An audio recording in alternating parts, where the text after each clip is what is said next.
team shows up for someone else. From ABC News World Headquarters in New York, this is World News Tonight with David Muir. Good evening. It is great to have you with us here on a Thursday night, and happy Halloween. We'll get to the record-breaking temperatures and the big change now coming in a moment. But we begin tonight with the race for president. The early voting numbers, 62 million Americans already casting their ballots. Former President Donald Trump and Vice President Kamala Harris in the battlegrounds in the West at this hour. Trump in New Mexico, and both Harris and Trump, the battleground states of Arizona and Nevada. Former President Trump in Albuquerque with a new message for Latino voters late today. It comes just days after the jokes about Latino and Puerto Rico.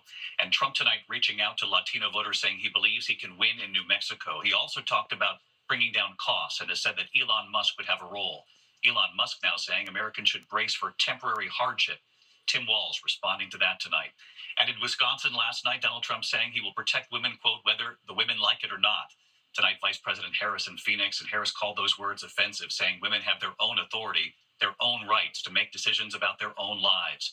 And in Arizona, where abortion rights are on the ballot, Harris saying women, quote, refuse to accept a future without reproductive freedom.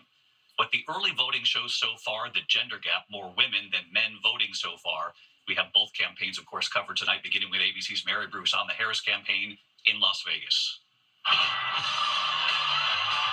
Tonight, in the final days of this race, the road to the White House leading both candidates to the crucial Western battlegrounds. Vice President Kamala Harris rallying supporters in Phoenix. Are we ready to vote? Are we ready to win? Harris, who has been banking on a surge of women voters to push her across the finish line, now seizing on new comments from her opponent. Donald Trump promising to protect women, quote, whether the women like it or not. And my people told me about 4 weeks ago, I was saying, no, I want to protect the people. I want to protect the women of our country. I want to protect the women. Sir, please don't say that. Why?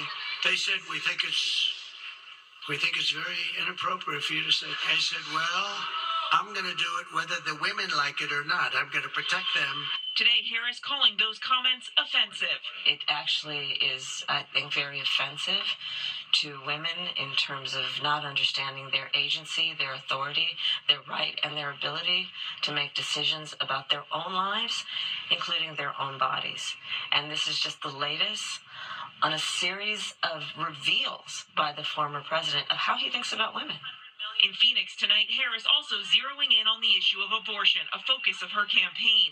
Trump has repeatedly boasted of appointing 3 of the Supreme Court justices who overturned Roe v. Wade. Today, I see the promise of America in everyone here, in all of you. I see the promise of America in the women who refuse to accept a future without reproductive freedom. Who support them. Over 62 million Americans have already voted in this race, and our 538 analysis reveals that in the key battleground states, 55% of those early voters are women. We've seen that kind of gender gap before. But tonight, Trump supporters who are counting on a surge of votes from young men sounding the alarm. Conservative activist Charlie Kirk, who is helping to get out the vote for Trump, posting on social media, if men stay at home, Kamala is president. It's that simple. Men need to go vote now. But in Arizona, Harris doubling down. He simply does not respect the freedom of women or the intelligence of women to know what's in their own best interest and make decisions accordingly. But we trust women. We trust women. Harris, of course, is also courting male voters, and she's hoping to get a boost from 2 big-name endorsements in the last 24 hours. Arnold Schwarzenegger, the actor who served as the Republican governor of California, saying, quote, I will always be an American before I am a Republican. And Lakers great LeBron James saying, quote, when I think about my kids and my family and how they will grow up, the choice is clear to me. David. Mary Bruce leading us off tonight. Mary, thank you. Former President Trump in New Mexico late today with a message to Latino voters. Trump also talking about the economy, bringing down costs, saying he will create a new cabinet position to reduce the cost of living. Trump has said that Elon Musk would play a role, and Elon Musk now saying Americans should prepare for temporary hardship. ABC's Rachel Scott with the Trump campaign in Nevada as well. Tonight, Donald Trump traveling to New Mexico, a state he lost twice before, but says he can win this time. So I'm here for one simple reason. I like you very much, and it's good for my credentials with the Hispanic or Latino community. As I was saying, I love the Hispanics. I love them. It comes in the wake of the uproar over a speaker at Trump's Madison Square Garden rally, making crude jokes about Latinos, calling Puerto Rico a, quote, floating island of garbage. In his closing argument, Trump zeroing in on two issues, inflation and immigration. But I've come here today with a message of hope for all Americans. With your vote in this election, I will end inflation. I will stop the massive invasion of criminals into your state. And I will bring back the American dream. Trump today announcing he will create a new cabinet position focused on reducing the cost of living, making this promise. On day one, I will sign an executive order directing every federal agency to immediately remove every single burdensome regulation driving up the cost of goods. But the former president offering no specifics on how any of this would be accomplished. It comes with the Harris campaign pouncing on comments from one of Trump's top supporters, billionaire Elon Musk. Trump says he would put Musk in charge of cutting government waste. Musk says he would cut at least $2 trillion from the federal government. Well, I think we can do at least $2 trillion. Yeah! Yes. $2 trillion. But Musk, whose companies have billions of dollars in federal contracts, acknowledging that such spending cuts, quote, necessarily involves some temporary hardship, but it will ensure long-term prosperity. Today, Kamala Harris's running mate, Minnesota Governor Tim Walz, on the attack. Elon said, American folks, you're going to go through some hardships. Now you tell me, what the hell does the richest man on earth know about hardship? Trump's focus on inflation comes as new government reports show the overall inflation rate is right on target at 2.1%, what is generally expected. And today's new promises come 24 hours after Harris said controlling prices was at the top of her to-do list, as she told our Mary Bruce. You've made clear you're going to be armed with that list if you get into the Oval Office, but you haven't made clear what is at the very top of that list. Oh, but I have made that clear. My highest priority is to bring down prices and bring down costs. That is one of the biggest issues that is affecting the American people. I've been traveling the country. They know the price of groceries is still too high. I know it's still too high. After that controversy at his Madison Square Garden rally, Donald Trump has spent the last few days trying to court Hispanic voters. First with a stop in Allentown, Pennsylvania, which has a large Puerto Rican community, then visiting Albuquerque, New Mexico today. He has a rally here tonight in Henderson, Nevada, before making one more stop in Battleground, Arizona, David. Rachel Scott live in Nevada as well for us tonight. Rachel and Mary, we thank you. Election night just 5 days away right here on ABC. Thanks, Rachel. Tonight, one of the warmest Halloweens ever in the Northeast. New York City hit 81. Philadelphia 82, both tying record highs. But a cold front is on the way. Major changes after triggering severe weather in several states, including a tornado in northern Oklahoma. So let's get right to meteorologist Lee Goldberg from our New York station, WABC, back with us tonight. Lee, a warm Halloween, but as you mentioned, a change is coming. About 24 hours away from that change, David, as temperatures will start to plummet. In the meantime, though, as you said, record-tying Halloween in New York City and Philly in the low 80s. We have a front that is over the middle of the country. It feels more like Labor Day than Halloween here. That front over the Mississippi is separating two seasons. It was 70s in Minneapolis yesterday. It's snow in the area today. Well, that warm front and cold front are pressing eastward. Unfortunately, it's a rainy trick-or-treat from Cincinnati to Nashville down to New Orleans. But for the East Coast, it's all about warmth. Still for trick-or-treat time, you're looking at temperatures in the 70s, a little toasty for trick-or-treaters. The change starts tomorrow as the air starts to dry out. That will raise the fire danger as drought conditions continue to worsen. Then the big drop tomorrow night, we're 20 degrees cooler by the end of the weekend, just back to normal November chill. David, it's not going to last long. We start another warm-up by Election Day. Back to you. We'll track that next week. Lee Goldberg, thanks tonight. Overseas this evening, and the horrific new images coming in, the death toll rising after the catastrophic flooding in Spain. More than 150 people are dead, many still missing tonight, and the dramatic rescues underway. You're going to see the neighbors tying sheets together to rescue a woman from the floodwaters, and an emergency crew airlifting a mother and baby to safety. Here's our foreign correspondent, James Longman, tonight. New video tonight shows the sheer force of Spain's worst flooding in decades. As the death toll soars, more than 150 people killed, scores more still missing. Watch as that muddy river of debris comes pouring into the city of Paiporta. A catastrophic torrent of water surging through this neighborhood in Valencia. Cars washed away. Neighbors tying sheets together to help save this woman caught in the deluge. Emergency services working through the night, searching for bodies in this inundated parking garage. This woman calling out for her missing loved one. Teams in helicopters scanning the city for any signs of survivors, conducting hundreds of rescues. Here, lifting this one-year-old baby to safety. Apocalyptic scenes, this train line littered with vehicles, cars tossed about like toys. 1 year's worth of rain fell here in just 8 hours, leaving people little time to escape. And big questions tonight, David, for officials and whether they acted quickly enough. Text warnings were sent some 8 hours after the floods began. David, James Longman with us here tonight. James, thank you. Tonight, just hours after the U.S. condemned North Korea for sending troops to Russia to help against Ukraine, North Korea tonight test launching an intercontinental ballistic missile that could reach the U.S.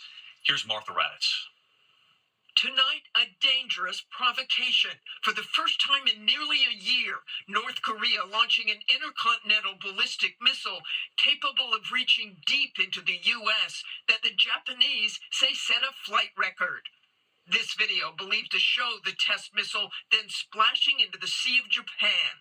The launch came within hours of the U.S. condemning North Korea for aiding Russia in its war against Ukraine, with 8,000 North Korean troops now deployed in the frontline Russian province of Kursk, north of Ukraine's second-largest city, Kharkiv. U.S. officials meeting with South Korean counterparts in Washington, calling it a sign of Vladimir Putin's desperation.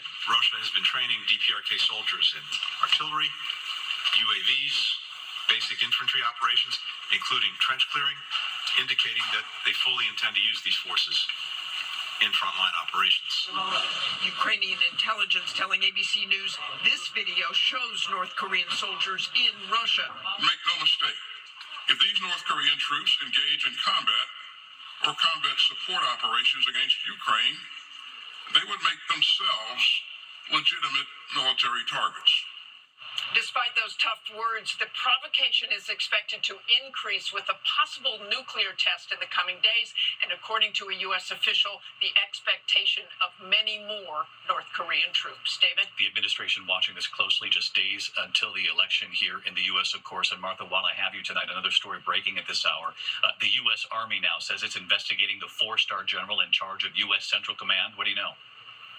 David, this is now in the hands of the Army Criminal Investigation Division. They are looking into allegations that General Eric Kurilla pushed a subordinate, an airman, aboard a C-17 several weeks ago on a flight to the Middle East. He was reportedly angry about being told to sit down and buckle his seatbelt. He is, of course, the top U.S. general in charge of all U.S. troops from Egypt to Iraq to Syria. And tonight, he does remain on the job. David? Martha Raddatz with us on both fronts tonight. Martha, thank you. When we come back outside New York City, the urgent manhunt underway right now for the suspect who shot a state trooper who was rushed into surgery. That trooper thought he was about to help a stranded driver. And the man in Florida attacked by a shark for the second time now at the same beach. In a moment. To the index of other news, 2 generic drug makers have agreed to a $49 million deal, settling allegations of price fixing for consumers. Multiple states suing Heritage and Apotex, along with dozens of other drug makers, accusing executives of inflating and manipulating prices while they were meeting for lunches, partying, and golf. Both companies are now cooperating in the case. A painful night for the Yankees, but an incredible late-game comeback for Dodgers fans, the new World Series champions, and a hero's welcome in Los Angeles. The team beating the Yankees 7-6 in Game 5 last night, completing a stunning comeback after being down 5-0. Players flying back today, raising the trophy as they stepped off the plane. They'll have a parade and rally tomorrow. When we come back here tonight, they're always there for the football team, who the football team showed up for instead this time. This is something. To go, and more Americans turn to David Muir in World News Tonight than any other newscast. The race a dead heat with so much at stake. Turn to David Muir and the team on election night and ABC's World News Tonight with David Muir, the #1 newscast in America. Finally tonight here, America Strong. They are always there for the football team, so the players on that football team showed up for them. Tonight in American Fork, Utah, a role reversal for the marching band and the football team. The American Fork High School Marching Band at every football game this season cheering for the team. Joining us from but this past Saturday, Utah, please welcome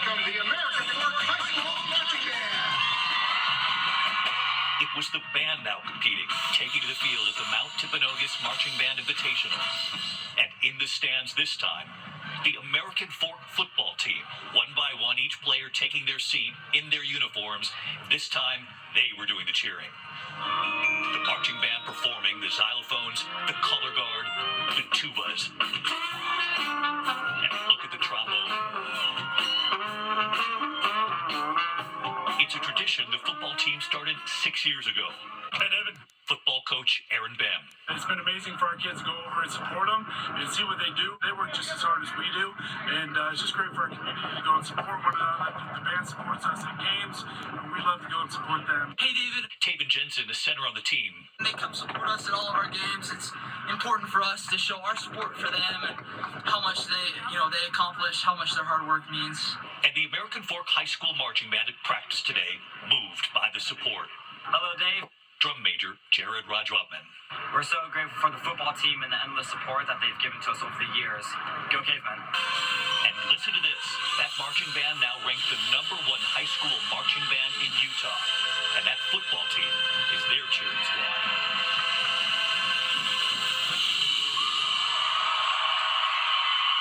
Incredible. #1, and they have each other's backs, which is how it should be. I'm David Muir. I'll see you right back here tomorrow night from all of us here. Good night.